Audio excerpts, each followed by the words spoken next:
This lesson is based on linguistic studies done by Adrienne Lehrer, Rosario Caballero, and Ernesto Suarez Tost. Let's begin. Let's start with a review of a literary technique called figurative language. You may already be familiar with different types of figurative language from your previous English classes. Similes and metaphors are two types of figurative language. Writers use similes and metaphors to enhance their writing, to make their writing more interesting, to change or vary their words, and to bring new meanings than to what is just literal facts. We will focus on how these techniques, in particular how metaphors, are used in describing wines. First, watch the video to learn more about the difference between metaphors and similes. Next, click on each of the buttons and complete the assignment.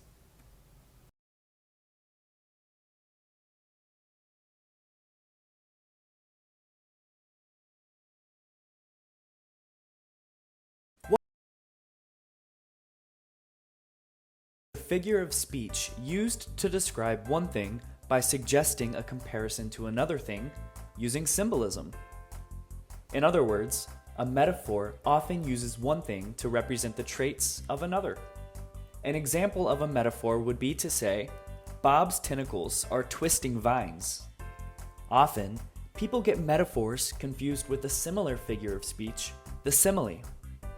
A simile makes a comparison between two different things using like or as. An example of a simile is, Orville is as bald as a bowling ball. Metaphors are commonly used in literature, music, poetry, and popular culture to add vivid descriptions, imagery, and emphasis to language. He was burning up. She is a night owl. Taste the rainbow. You're probably familiar with more metaphors than you think. You ain't nothing but a hound dog is one of Elvis's most famous metaphors, and Rihanna wasn't being literal when she sang, lightning strikes every time she moves. Poet Carl Sandburg used metaphor when he wrote, the fog comes on little cat feet. Sometimes metaphors are overused. Then they become cliches. Have you heard of any of these cliched metaphors? He is the black sheep of the family. Don't open a can of worms. Remember, metaphors describe without using the words like or as. To use metaphors in your writing, think creatively and use interesting and unique comparisons to craft your descriptions. Here are some more examples of metaphors to inspire you. Alonzo is a walking party. Ella was so happy she floated across the room. The monster's roar was a clap of thunder. Just remember to use comparisons that people will understand. For example, if you say, Fred was an intergalactic explorer who hadn't had a proton donut in weeks, your audience may be confused. Now you should be ready to try writing some metaphors of your own. Learn more at yourdictionary.com.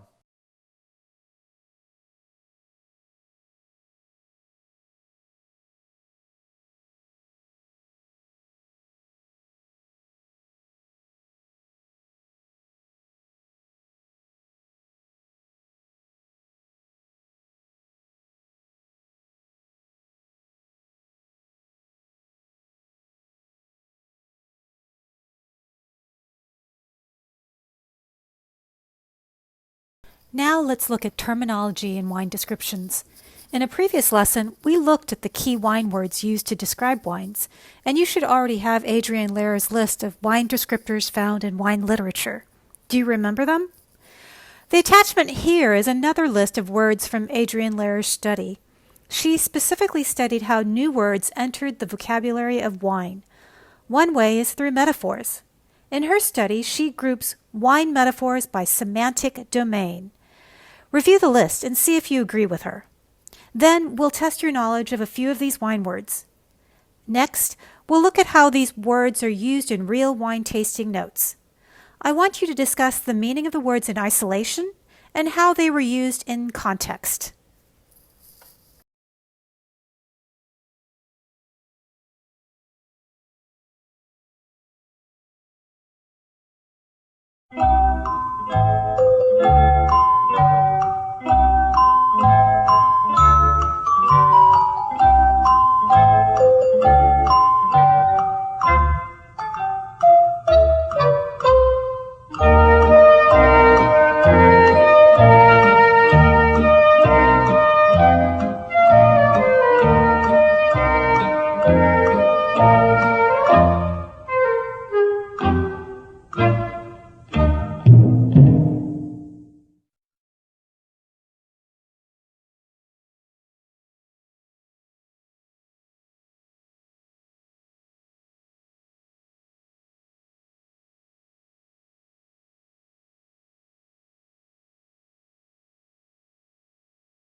It's time for some practice with tasting notes. With a partner, work on these 2 exercises. In the first exercise, you will be presented with 2 tasting notes that are missing some words. Your job is to fill in the blanks using wine metaphors that make sense. Then compare your answers to the original and reflect on whether your choices were similar or different than the author's choices. The second exercise requires you to think about the meaning of the metaphors. You'll need to arrange the wine descriptions in order from less fruity to most fruity. Then compare your answers with other groups. If there are differences, then discuss your understanding of the metaphors and try to convince the other groups to agree with you. When you complete these activities, you'll be ready to write your own wine descriptions using metaphors.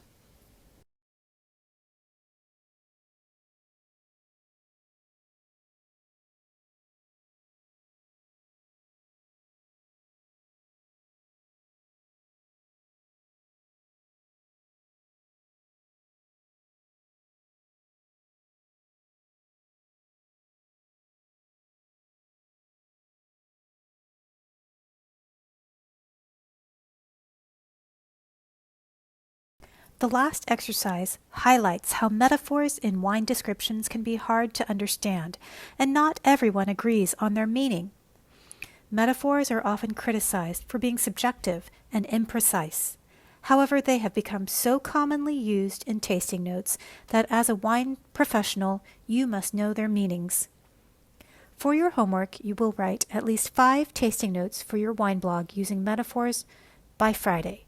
Then you will need to review 3 tasting notes from 3 other wine blogs. In the comments, you will need to identify the metaphors and describe the meanings. The comments are due on Sunday. Have a great weekend.